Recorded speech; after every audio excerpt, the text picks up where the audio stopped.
Chapter 4. Jack didn't like this one bit. He hadn't had to handle this kind of job in years. Breaking and entering, pay theft. You paid guys to do those things for you, and you expected those guys to take the fall if they got caught. But Jack still worked for Grissom. For now, he had to do what the boss told him. He wasn't ready to make his move in that department. Yet. There was something about this job that made him want to move that much sooner.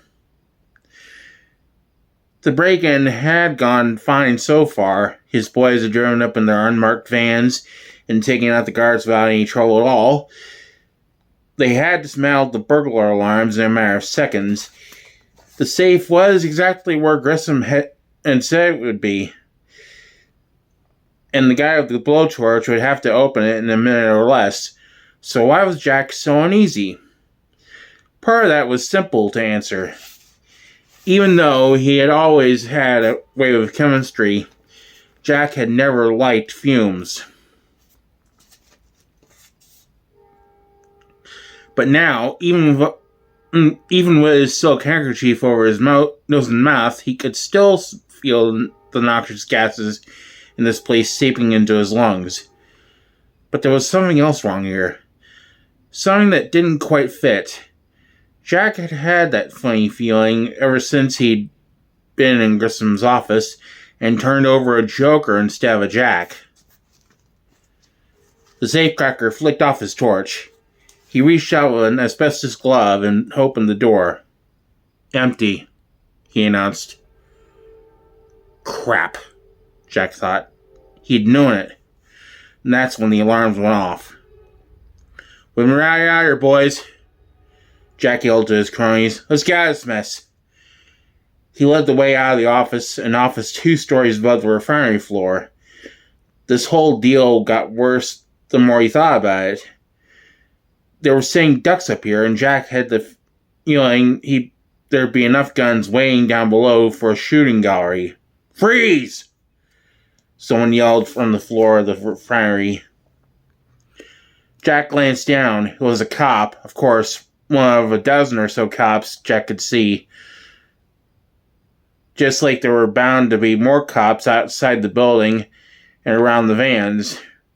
Cops who had to have been here even before the alarms went off. Cops who had been fed some very special information from very high in the Grissom organization. Jack knew that some of these cops probably had very special instructions too.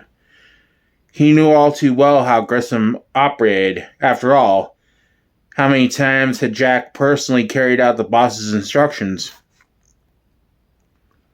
If he didn't get out of here fast, Jack Napier was a dead man. He had gotten himself caught in the classic setup.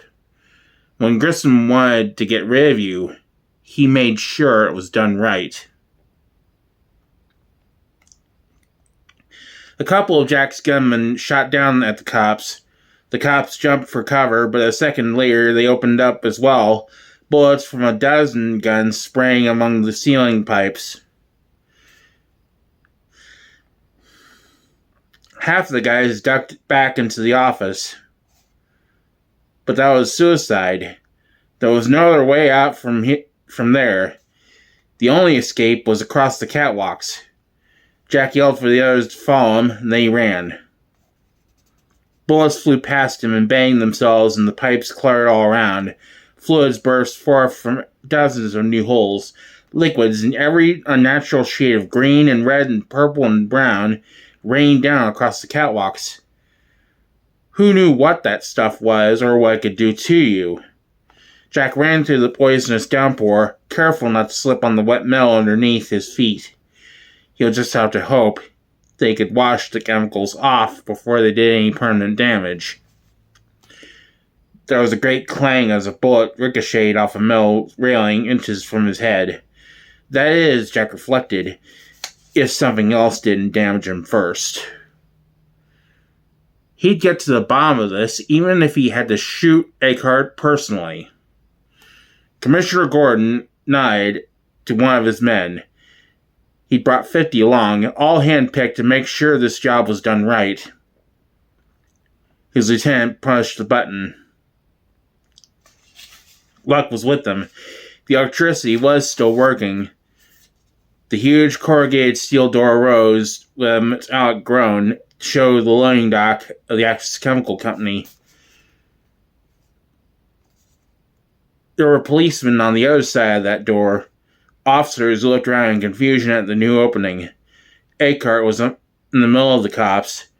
The commissioner wondered what kind of excuse the lieutenant would have this time. "What the devil is going on here?" Gordon roared. Commissioner marched forward. He wanted the men to recognize him, to stop any accidental gunfire. Eckhart might be crooked, but most, if not all, the other men were just regular cops trying to do their job. Eckhart had gone too far this time. Not that they wouldn't have gotten him eventually. There had been an internal investigation going on concerning certain officers on the force suspected of taking money from Boss Grissom. Eckhart had been on the top of that list. They had been days away from paying the charges on him. Now Gordon thought they might be able to make those charges stick in a matter of minutes. Gordon walked quickly through the crowd. Eckhart stared at him, trying to look angry, but underneath that anger, Gordon could see the fear.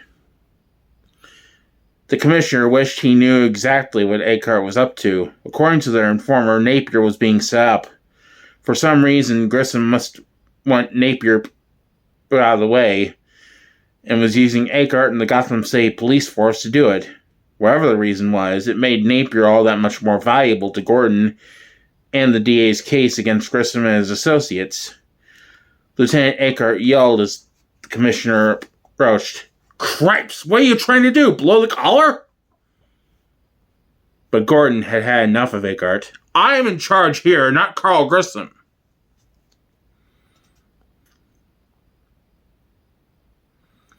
The anger evaporated from Eckhart's face. He looked like a frightened rabbit facing a wolf. Gordon raised his voice as he turned to the other policeman. "I want Napier taken alive. I repeat, any man who opens fire on Jack Napier will answer to me." He looked around. Eckhart was gone. If that's the way you want it, play it, Lieutenant, Gordon thought.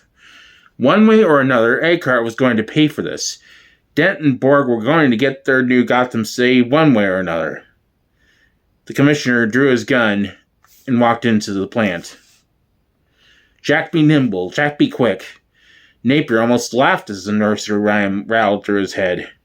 He ran down the final set of metal stairs and landed, still alive, on the cement floor of the Axis Chemical Company. He had always liked little rhymes and sayings.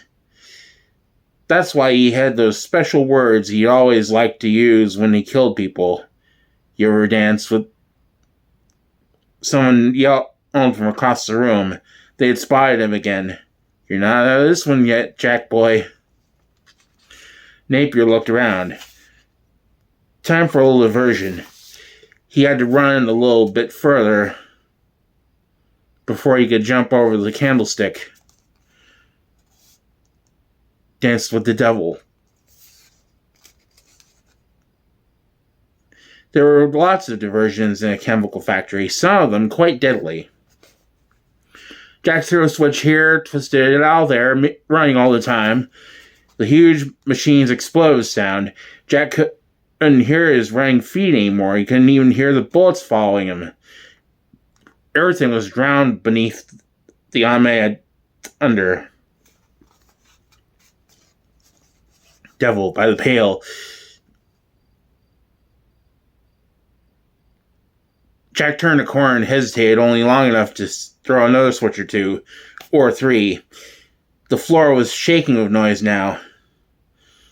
It felt like the whole place was going to fall apart. Jack realized they probably never had all these machines operating at the same time until now. Giant vats of chemicals spun overhead, spilling their contents into even bigger basins on either side of him. The pale moonlight, machines roaring, acids bubbling, people screaming, bullets flying. It all made a very special sort of chaos. Jack decided he liked chaos. It certainly made it easier for him to get away. And once he was free, he had a little business to attend to. Grissom gets the police. The police try to get Jack, but Jack gets Grissom instead.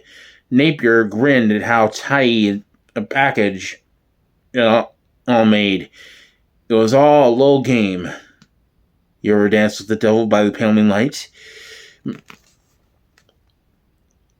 Machines and bullets, screams and fumes. He wasn't free yet. And if he didn't get free, he could never get even. And that wouldn't be fair at all. In that case, Jack decided it was more than a game. Now it was all one big, never-ending joke. Gordon thought he was walking into hell. The gunfire echoed back and forth through the cavernous room, punctuating half-heard human cries, some of anger, some of pain. The air smelled of smoke and acid. The place was huge, lit by floodlights of some 50 feet above the floor. It wasn't the best way to light a place this size. The spots bounced all too brightly from the pipes and machines high above the ground. But down here on the floor, they did little more than produce a confusion of shadows.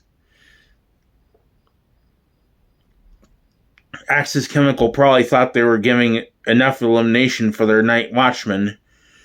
They probably never suspected they'd have to fight a war.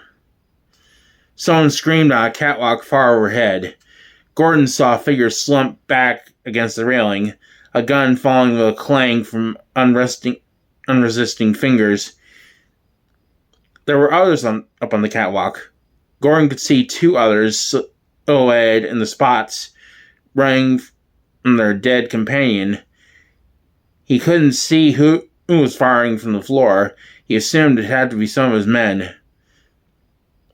Gordon caught the hint of a movement further overhead. The glimmer of light against metal, a flash of yellow in the dark.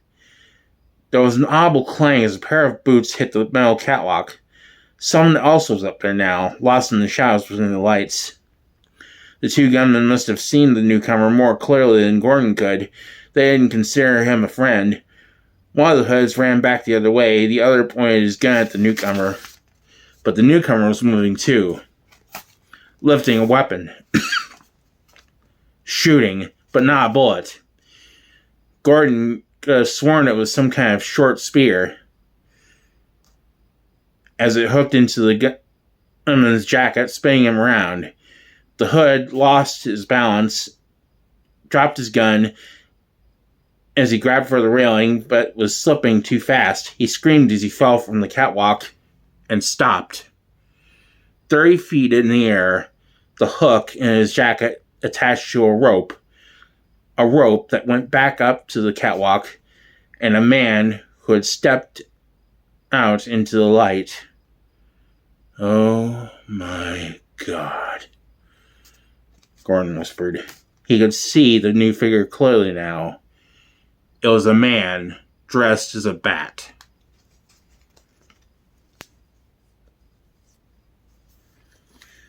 Jack felt as if he had been running forever. There had to be some way out of here. He headed for the far end of the factory floor, hoping to find some kind of emergency exit.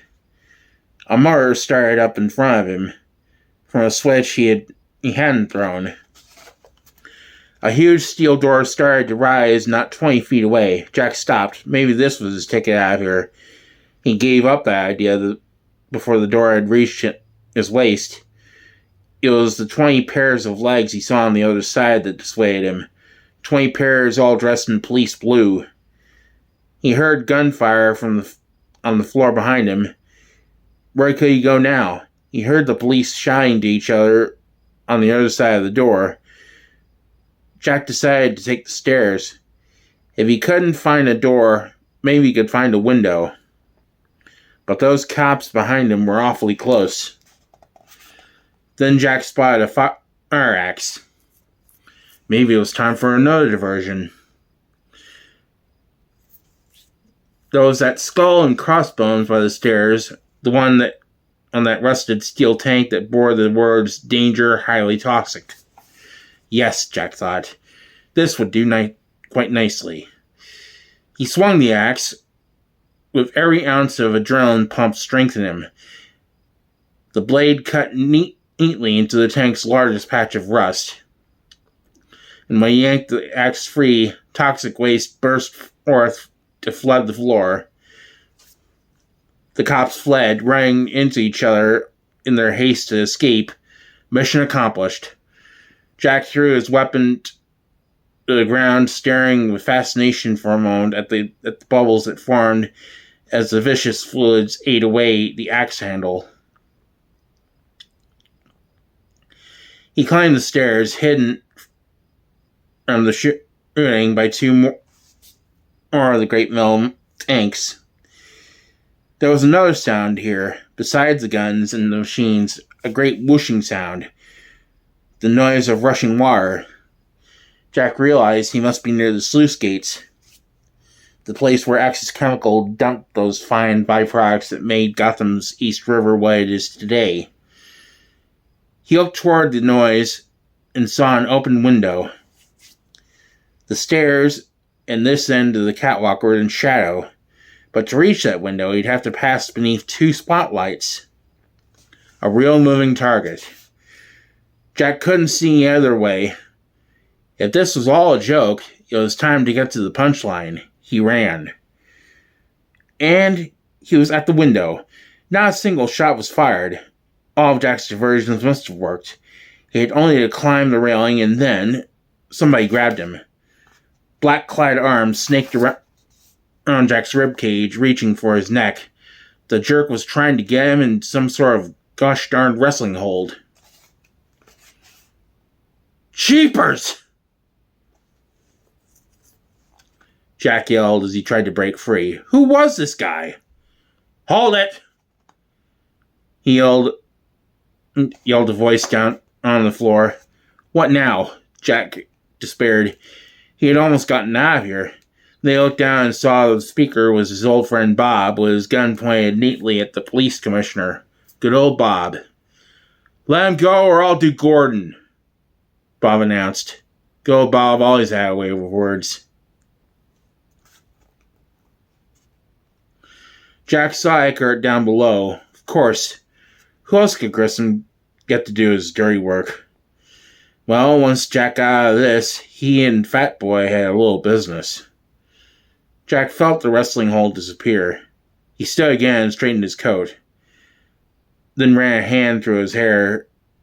He glanced around at his attacker. Now this was crazy. The guy was maybe 6 feet tall, well-muscled, and wearing some kind of bat costume. Maybe Jack thought he really was some kind of professional wrestler. The bat had backed off a bit, giving them both some breathing space, but his eyes were fixed on Jack. Jack grinned at him. Nice outfit, he remarked. There was no reply. What did you expect from a guy in a bat suit? Jack! Bob called up. Let's get out of here. Jack saw the 38 lying on the catwalk. That was the problem of a messy setup like this. People were dropping guns all over the place. And that's when he saw Eckhart turn to leave. Jack grabbed the gun. Eckhart, he yelled. Think about the future. Jack fired once. Eckhart sprawled on the floor, dead. Jack was always good at this sort of thing. He turned his gun on Gordon. But then the nut in the bat suit moved. Jack glanced over. There seemed to be a question on the bat guy's face. A question or a challenge? Jack smiled. Nice outfit or no, you did not cross Jack Napier. He fired point blank at the bat. But the bat wasn't still. He had something with his cape, swinging it forward. The bullet ricocheted, bounced right off the costume, straight back to Jack. He felt the pain in his cheek. Jack's hand was there before he knew what he was doing. His fingers were covered with blood. He had been shot in the face. He fell backward, off the catwalk, over the railing. No! His hand grabbed the catwalk's edge. He looked down. Below him, on the factory floor, was a bulging vat, 20 feet across. He had to pull himself up, but he had no strength. The whooshing sound was much louder here. He must be close to the sluice gates. His face was burning off. His fingers slipped from the walkway, but he grabbed a pipe just below instead. A round, slippery pipe. The guy in the batsuit reached down from where he knelt on the catwalk, grabbed Jack's wrist. Jack lost the pipe, but the Batman held him. His grip wasn't firm. Jack could feel the bat's cloth-covered fingers slipping away. He tried to reach his own hand up to grip the other's wrist, but there was no strength left. Even through his burning nostrils, he could smell the fumes below. There was nothing left. Was this the end of the joke? He felt his wrist slide again, felt the bat's grasp slip by his fingers. Jack fell. He screamed all the way down. The scream echoed around them as Napier plunged into the bubbling slime. Gordon shuddered. Nobody, not even Jack Napier, should die like that. "Confound it, we had him!" he yelled.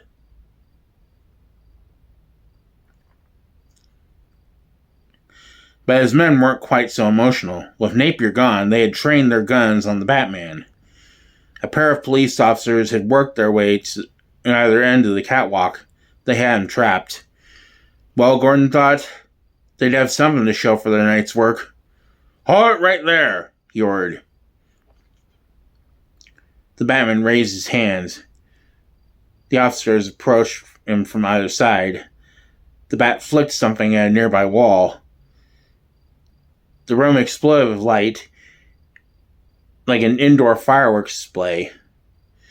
Gordon shielded his eyes. The cops up there had been blinded. Where the Batman stood a moment ago, there was a pillar of white smoke. "Look!" Somebody yelled as a hook and line emerged from the smoke to latch onto a window overhead. Some of the men had started to fire, but the Batman was already shooting upwards along the line, lost in the shadows above the lights. The police stopped shooting into the dark. The Bat was gone. "Who is this guy?" somebody asked. "I don't know," Gordon replied. "And until we find out, put a lid on it." His men finally seemed to be getting things under control. One by one, the remaining gunmen were giving up. But he had seen the Batman. This night had given Gordon a lot more questions than answers. And with Eckhart and Napier dead, there were probably some things he'd never find out. There was only one thing Gordon was certain of. He'd see the Batman again. First, it had only been his face. Now everything was burning. He forced himself to think. Where was he? What could he do? Jack had fallen into the vat, but he hadn't stayed there. He had been pushed with tremendous force out with a wall of water, hanging for an instant in the open air.